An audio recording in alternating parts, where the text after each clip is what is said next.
Hello friends, welcome to Defence matrix.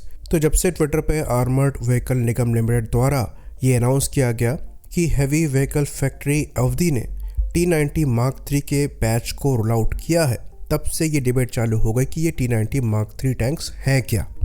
क्योंकि इन tanks के बारे में पहले भी कुछ न्यूज़ निकलकर सामने आई है, पर विस्तार में इसके बारे में ज़्यादा जानकारी नहीं है। और क्योंकि यहाँ पर मार्क 3 लग गया है तो ऐसा लगता है कि बहुत सिग्निफिकेंट अपग्रेड्स होंगे, क्योंकि ये इन अपग्रेड का थर्ड आइट्रेशन होना चाहिए। कई लोगों को ये भी कन्फ्यूजन थी कि हो सकता है ये इंडियन प्रोरिफ 3 टैंक्स हो।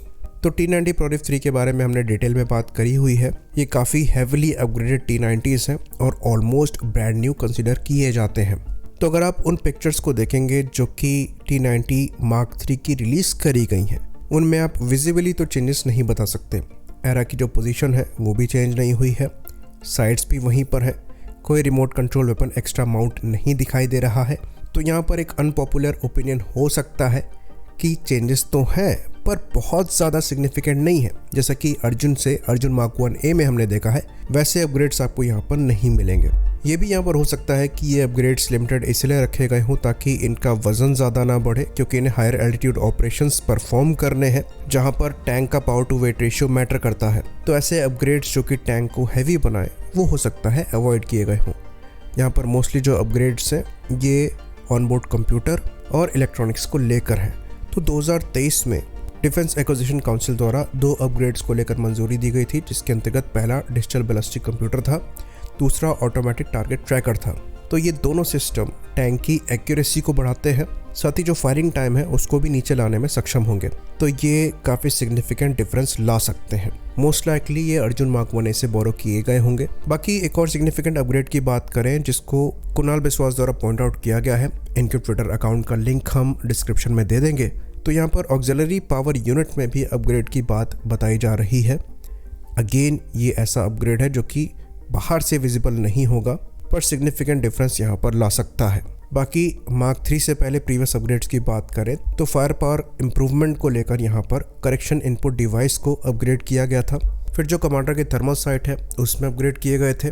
बाकी कम्युनिकेशन सिस्टम भी यहाँ पर इम्प्रूव किए गए थे और उसके बाद अब ये अपग्रेड किए गए हैं।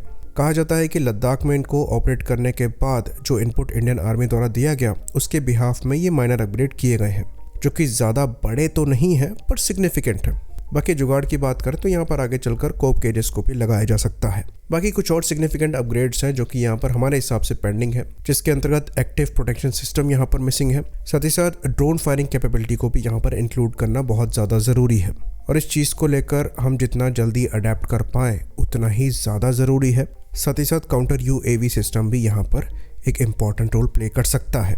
बाकी हमें काफ़ी कुछ रशिया और यूक्रेन की वॉर से भी सीखना ज़रूरी है, क्योंकि हमने वहाँ पर ये चीज़ देखी है कि T90 प्रोरिफ 3 जो कि सबसे एडवांस T90s हैं वो भी ड्रोन्स का शिकार बने हैं और उन्हें भी डिस्ट्रॉय किया गया है। तो जैसा कि हमने प्रीवियस वीडियोस में भी डिस्कस किया है कि जो एक्टिव प्रोटेक्शन सिस्टम है ये टॉप अटैक से उतना सिग्निफिकेंट प्रोटेक्शन प्रोवाइड नहीं कराते और ये जो ड्रोन्स हैं ये मोस्टली ऊपर से ही अटैक करते हैं जहाँ से आर्मर वीक होता है।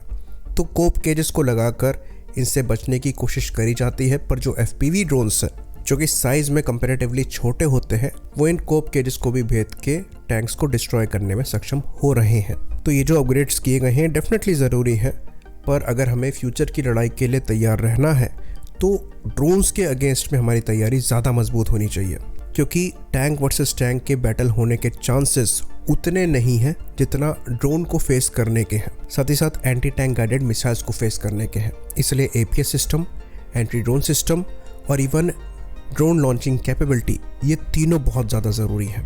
बाकी यहाँ पर पावर प्लांट में चेंजेस किए जा रहे हैं, ये चीज़ हम जानते हैं।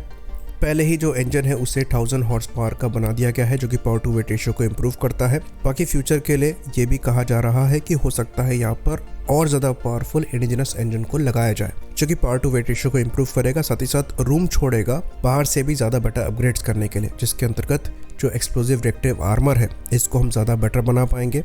साथ ही साथ बेटर साइट्स और रिमोट कंट्रोल गन को भी यहाँ पर लगाया जा सकेगा, जो कि फ़िलहाल मिसिंग है। मोस्ट लाइकली फ्यूचर में हम यहाँ पर एक मेजर अपग्रेड देखेंगे।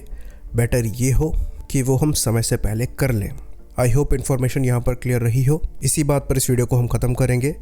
लाइक करिए, सब्सक्राइब करिए। जय हिंद।